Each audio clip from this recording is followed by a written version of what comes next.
I know that when I sold my D50, before I bought back the D550, I had a friend who I sold it to, shipped it out to California, and he was so disappointed.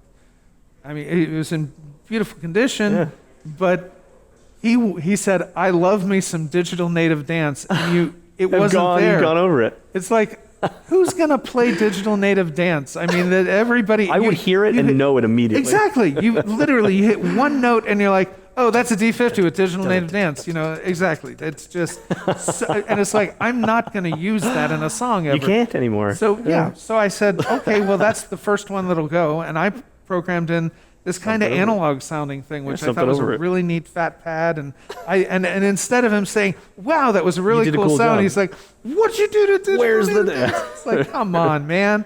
Of all the things, so that's funny. He quickly figured out how to download the factory bank and throw it into it. And I'm like, gee, I hope you saved some of those cool patches I made in the meantime. And this isn't anything I intended to talk about, but whenever I get a keyboard, I do that. I save off the original presets, no matter what I'm going to do with it. And if I buy anything with a memory card, I just clone that card exactly and keep it on my desktop. So at the time I got the DeepMind, there were different patches on it. I still have those, just in case, Yeah. And to me, it's part of the history of these things. Even just an individual since lineage, somebody used this for performance. I have that. I don't know if I'll ever do anything with it, but it's on my hard drive. It exists. Yeah, I think that's a really important point because I feel compelled to preserve that stuff too. Yeah. And I think that's a whole different interesting conversation that has to do the with lineage of an individual instrument, or well, I was going to say a sense of a collector mentality within our culture, and our need to library preserve things. Yeah. Those presets, it for me, it's like, what happens if that person calls me later and says, "Oh my God, you didn't save over those. I just realized I didn't have those," and I feel an obligation to somehow have preserved that. Right. Or if it turns out, I want to go through those someday. If I want to go through, will we ever? I have no idea. But I feel compelled to save that just in case. And I don't know if that's like a sickness or an ailment that we have. It's a reverence for these things. It's a reverence for their history. You're right. That's a good positive way to look at it. There's a respect for what's there. There is and for what came before me. True. Yeah, because we are standing on the shoulders of everyone that came before us. Certainly. And this and is even my like first quite literally time. who owned my Juno before I had it. That to me, I'll never know. I really won't. Especially 2 owners back, right? Right. And it's had more than that, but I have the patch from whenever it made it to me. I have those patches, and who knows who made them? 3, 4, 5 owners back. It could have been the last person. It could have been the first person. Yeah. And my MPC 1000, I have samples that were on the compact flash card that came with it that I find myself using occasionally just because they were there, and I'm comfortable with them now. I use them now, and I like to think if I send something on, at least now there's a starting point from me. You know what I mean? Yeah. Some patch I made on whatever synth I've sold, Maybe on somebody's album someday. Yes. And that to me is a thrilling thought. It is. It absolutely. And that comes back to I love gear specifically. I say it all the time, but I love the idea of these are products to make music, right? Exactly. This is a commercial product, and the whole goal is to be creative with it and to do something creative with it. And that to me is so purely fascinating because they feel diametrically opposed in a way, but I, feel this, I say reverence, and I really do mean it that way. I have this respect and appreciation for everybody else who's used an instrument and everybody else who understands these things in the way we understand these things. And they excite us like that. That's what's so cool about it all. It's like, were you a guitarist? Did we talk about that? Oh yeah. You were a guitarist first. I was a guitarist first. And when I was young, back in high school, hundreds of years ago. No. The fact was that, there was no way I was going to buy a new guitar. Couldn't afford a new guitar. Yeah. But there was that respect and wonder of, the person that had this before me, What did they do? What sort of music played in a big band. Yeah. Were they on stage? Was this on somebody's album? I think about that all constantly. Absolutely. Especially with the stuff that I buy and I fix. When did this become broken and who didn't take the time to fix it? And if it, for whatever reason, now I have, and I get to send it on. So I get to extend this lineage further than it would have gone if I hadn't intervened in a way. It's like the 6-track I got. Breathe life into it so it can carry forward. I do, and I don't see it as not exactly as a responsibility, but it is something I'm quite proud of. Is how many things are now out there changing hands that I took the time to fix because I love and respect these things. And now somebody else gets to enjoy it. Somebody else gets to have this experience. Somebody else gets to try it and make music. You know, what a fundamentally wonderful opportunity, because, you know, I took the time to solder two things back and, you know, replace the battery, as simple as it was, but it feels good to push that lineage further than myself. Exactly. Because it's so exciting to think about what came before. And I hope somebody else gets to do that with everything I've sold, you know? And actually, what's happened twice now is I've sold something right after doing a video on it, and the guy will say, I think I just saw your video talking about this. And, you know, because maybe they're a week apart, and I got to get this video done so I can sell this. But what it turns into is he now understands who had it before him. And, you know, they know that this is something that I love and respect. It's not just something I was trying to make a buck on. And I hope that they find an appreciation for that. You know, whoever has both of my Poly 61s actually now recognize me from a video I did on the Poly 61. Mm-hmm.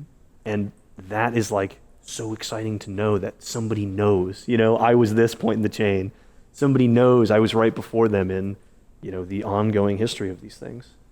And that you appreciated it to that level. So sincerely. And that instills a different level of appreciation for them too. I really hope so. I mean, I believe it's true, because when you see someone as passionate as you are about these things, it is infectious. Thank you. And I hope that I give that off. I truly, because it is so important to me. You do. And again, that also comes back to that passion to teach. Yeah. Because it's your appreciation that I want other people to love this. Exactly. It's that appreciation that compels you to want to teach about it, and your teaching instills that appreciation. It's like a little beautiful feedback loop that you give them as a gift. Yeah, and if they see that, they may have thought, I want this instrument because it makes these sounds, and this band that I like growing up used one to have those sounds, and that's why I wanted it. But they see what you see in it, and they're like, wow, it's even more than that. Yeah. And then they are inspired to perhaps dig deeper to get their own sounds out of it beyond those presets they were planning to use. Together, yeah. No, that's a beautiful thing, and I agree. And as you said, it comes from the fact that there's a business, that you know makes money on creating instruments, good product that we use to be creative. Yeah. That actually empower us to make music, and in our case, to explore things in that journey, and new ideas, new engines, new approaches to synthesis, or new features that are added with every different model allow us to shine more light in a particular corner or expand the territory in which we can bend sound for the ability of then letting our music journey in other areas that we couldn't have done before. This idea and a lot of ideas around it is long in the pipe for a video that I'm going to do for some milestone. I'm not sure what, but it's Make a note. He'll do it. It's going to be gear, and then subtitle The Incidental Art of Marketing to Musicians. Because these product designs, which were designed by somebody to be marketable and to be sold, have created genres and changed people's creativity and influenced music, which, like we talked about, the 85% of people who aren't into gear understand this song is good, or I like that sound, you know, on a more fundamental level. And that was influenced by somebody playing an instrument, and they only bought it and they only played it because it was marketed to them. And it only exists because it can be sold. But nobody in a boardroom saying, let's make the Rhodes, nobody in a boardroom saying, let's make the DX7, said, we want to change music. They said, we want to sell keyboards. Right. But by accident, they've invented genres and changed the course of music. I think that is infinitely fascinating. But yeah, that's long in the pipe. I'm glad we got there. No, and you think of something like a patch that we have on almost any instrument these days, the Lucky Man patch. Yeah. And what Keith Emerson, rest his soul, but what Keith Emerson did in his Moog modular to make that square wave sound like that is now everywhere. It is everywhere. It is virtually ubiquitous. Yeah. Or soundtrack on the D50. Which has an iteration on the JX8P and an iteration on so many other things. Right. We know that sound. We've heard that sound. But I love that sound. That's one that I did not overwrite. No, that lives on the D50 forever. It is just a remarkable sound. So many of those patches. the guy that founded Spectrasonics. Yep, I know him. He did the D50.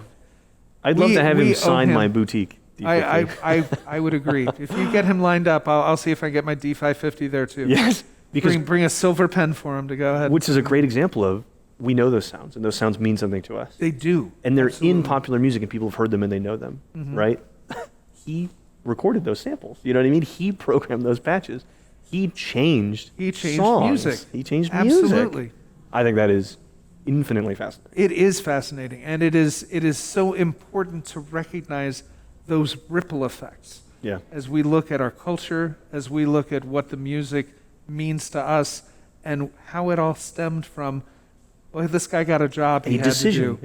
Yeah, there was a decision, but he had a job he had to do, and he was like, I'm going to go ahead and try to create some interesting stuff, and little before you know it, you've got Enya doing Orinoco Flow with a Pizza Go-Go patch. It's like, holy griminy. Another great example. Another iconic, example. But. And don't get me wrong, I mean, I think presets are awesome, but I love programming my own stuff. But there are some presets that actually have a place in history, and they have a meaning, and they're relevant, and they have changed the way, as we've said, you songs look at and music. And that is extraordinary. It really is, and it's beautiful when you think of that kind of impact. Right.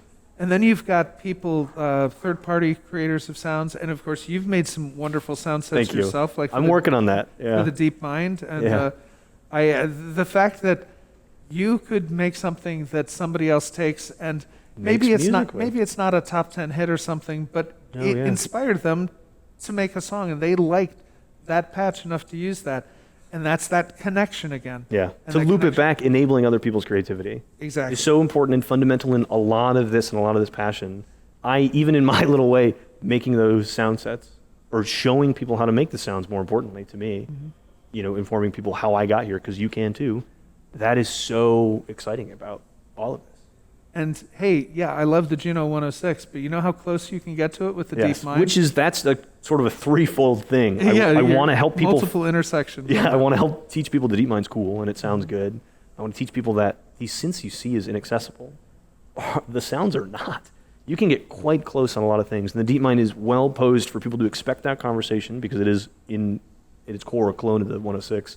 And it's programmable in a way that you can get all the nuance right. Most of the nuance, right? Not exactly. And just being able to put out those patches. So if people don't want to take the time to, program it themselves, they don't have to. Here you go. You know what I mean? I'll let you have these sounds to show you this is a cool keyboard, and to show you can make these sounds, and to be inspired by them. And I really encourage them to be starting points for people to program in and of themselves.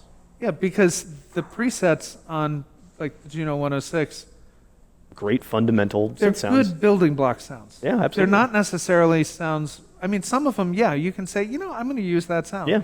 But a lot of them are like, that's. It has the start of something. Exactly. And the Deep Mind, not only go ahead. I was going to say the JX3Ps. Yeah.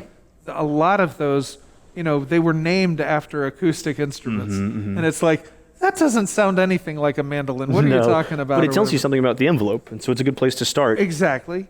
And like from a foundation standpoint, you say, okay, I'm going to start with that patch because that is getting me the timbre I want. Yep. I can go ahead and modify the envelope and change that completely, but I'm getting the overall sound where I want to go. Now let me see if I can shape it more, put a little more filter in it, and put an LFO in there. And hey, whoa, I'm doing great. Put a little bit of a aftertouch on that so I can express into it, and I've got a really neat little solo sound. Yeah. And you started with something quite simple. Exactly. And you ended up with something very different, but you can tell that you chose that one sound to start with because of something that it had. Something that persists. Indeed. Something that carries through. Just like we talked about all this thing. These synths are inspired by things that came before, or even the patches that exist, from me or whoever else. Carry on. And that's what's fascinating to me. It's the stuff that keeps on being a part of music and everybody's interaction with it, and these instruments specifically, and all that. And in the case of those sound sets, the 106 and the JX3P sounds that you made for the Deep Mind, you basically went ahead and jumped that legacy and placed it forward on a little another more. synthesizer. Yeah. So one that is still available new today, So those starting points are now available for people that would not have otherwise been Yeah. able to explore from that springboard. Yeah. Or the Juno's too expensive for them, or they can't get their hands on one, or any of that. Now they can try those sounds, and start Absolutely. there. I love that.